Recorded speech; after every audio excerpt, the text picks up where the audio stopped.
So the Bethesda deal has shaken the world. Microsoft acquiring Bethesda for $7.5 billion has been a massive wake up, with Microsoft, EA, Sony constantly acquiring companies. The biggest question right now is, will these titles be available on the PlayStation platform, considering the PlayStation platform has, the biggest market in terms of console gaming? Or does Microsoft believe that they can completely exile the PlayStation platform and at the same time recoup that money?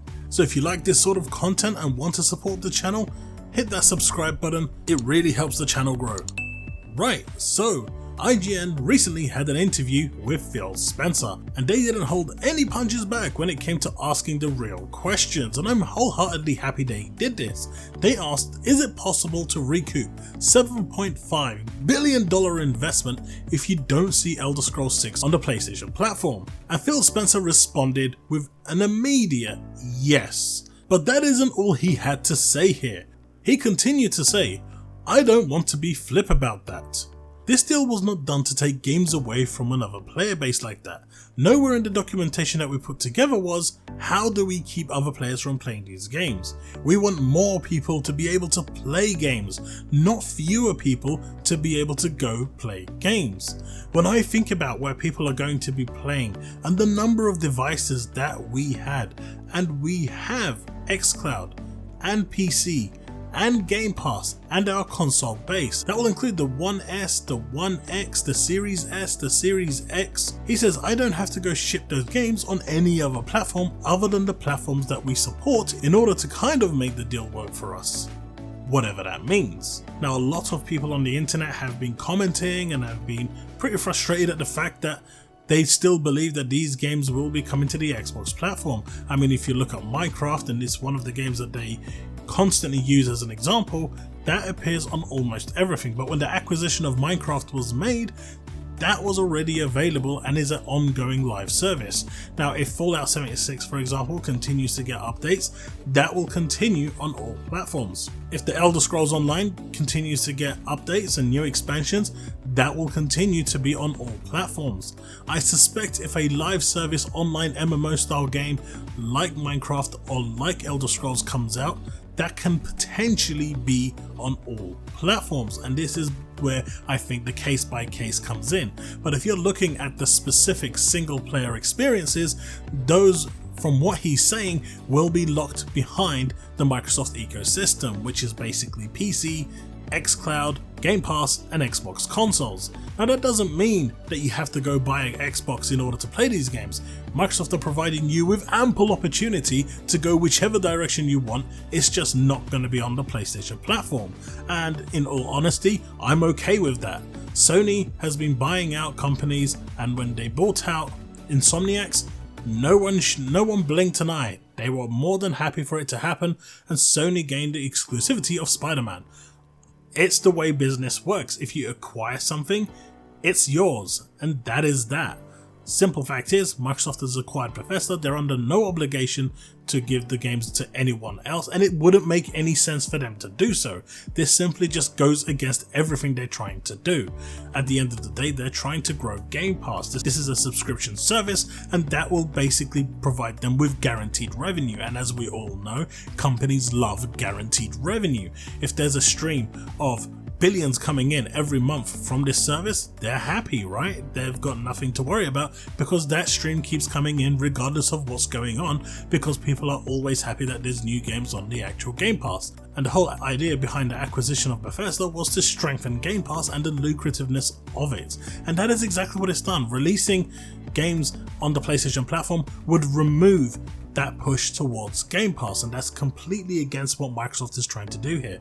Now, we do know that some games have already been released on the Nintendo Switch, and Phil Spencer has said that they've had a fantastic relation with Nintendo in the past. But in order for them to continue that relationship going, Phil Spencer, like he's told PlayStation, they would need an Xbox Live or an Xbox Game Pass feature embedded into the system. Now for Sony's PlayStation platform, I can't see this happening anytime soon. If ever, it's just not gonna happen. Sony won't do that because they want to stay secluded and enclosed in their own system. They're not gonna open the door to anyone. We've seen this with Genshin Impact where they won't even allow cross-save.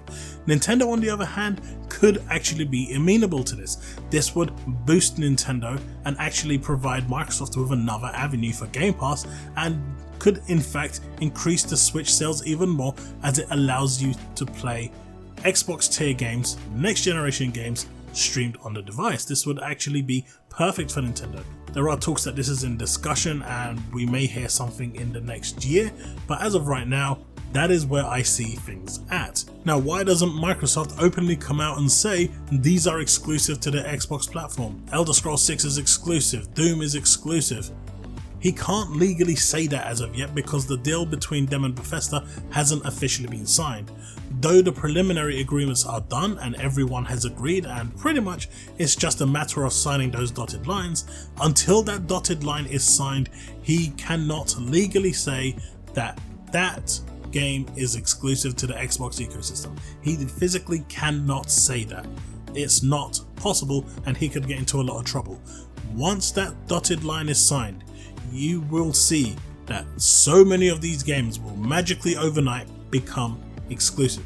Obviously with games that are already out, they won't be exclusive, and that's to be expected because those games are already available. They're not just going to pull them off the store, and Microsoft has already said that and have gone that bit beyond by saying the 2 titles that are coming to the PlayStation 5 will also be honoured, which is, awesome. But if you're asking me, will Elder Scrolls 6, Starfield, Doom, Dishonored, and all the other new titles that are coming, Fallout New Vegas potentially, will these be available on the PlayStation platform? I wouldn't hold my breath. The simple fact is, if you want to play these games, if you want to enjoy these games, and you really despise the Xbox platform for whatever reason, I just don't know.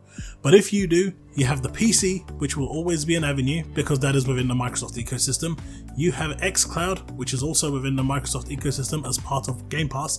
And you also have Game Pass, which you can use anywhere you want, outside of course the consoles that are competing. What do I think of all of this? I think it's a fantastic move from Microsoft. I think if they want to grow the Game Pass model, this is the way forward.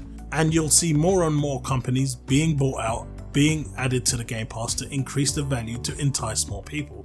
Now, one thing that's commonly going around is, will the price stay the same? And I can honestly say, probably not. At some point, once they get to about 30 million subscribers, they're probably going to increase it by a few dollars or a few pounds, just like Netflix did. But this is normal, no matter how you look at it. Right now in the UK, Game Pass Ultimate is £130. That is the price of 2 games. For the price of 2 games, I get hundreds and hundreds and hundreds of games for a whole year. You can't go wrong with Game Pass, and anyone that's arguing that Game Pass is a bad deal, I'm sorry, but that's just pure salt, and you know what? Sprinkle it around because it's not going to change anytime soon. So as of right now, 99.9% Bethesda titles will be exclusive to the Xbox platform. Anything that's a live service type of thing, like an MMO that will be released, makes sense to be multi-platform because you want crossplay. Outside of those, single player experiences expect to be Xbox exclusive, and once the deal goes through and the dotted lines are signed and the whole thing has been exchanged, expect Phil Spencer to come out and openly say that these games are exclusive to the Xbox ecosystem. Right, that is me, Chaos Prime. Thank you very much for watching, thanks for being here, thanks to my Patreons for your continued support, and until the next video, stay safe and remain legend.